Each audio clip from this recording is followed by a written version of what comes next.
జర ఉండనా నా ఫ్లో అయిపోతుంది. మీరేమో బాగా అలా ఇక మీకు 2 నెలల్లో ఉంది, ఇక మీరు ఉరుకులాడకూరి మీరు. నేను ఒకటే చెప్తున్నా అమ్మా వేరు గారు, నా రిక్వెస్ట్, ఇప్పుడు జవాన్ నగర్ ఉందమ్మా, మీరు 150 డీజిల్ల చెత్త తెచ్చి ఆడ వేస్తున్నారు. దాన్ని ఇప్పుడు జిహెచ్ఎంసీలో కలిసిండ్రు. మొత్తం మా టిఆర్ఎస్ ప్రభుత్వం ఉన్నప్పుడు 300 కోట్లు పెట్టి దాన్ని క్యాపింగ్ చేసినాం. మా 250 కోట్లు పెట్టి వాటర్ మురికి నీళ్ళంతా ఫిల్టర్ చేసినాం. కానీ ఇప్పుడు 2 ఏళ్ల సంధి కాంగ్రెస్ ప్రభుత్వం వచ్చిన సంధి చూసే దిక్కు లేదు. మీ చెత్త అంతా బాబా, మీ చెత్త మల్లారెడ్డి గారు, మీరు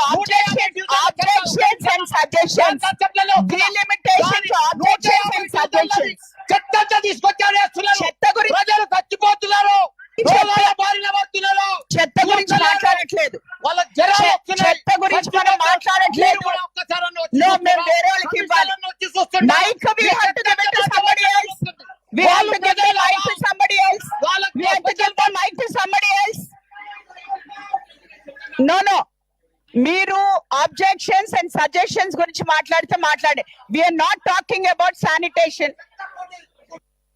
ఫైనాన్షియల్ సిటీలో 1,177 కోట్లు పోతుంది ఎకరా.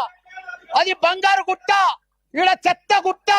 దాన్ని తీసుకొచ్చి ఇట్లా No.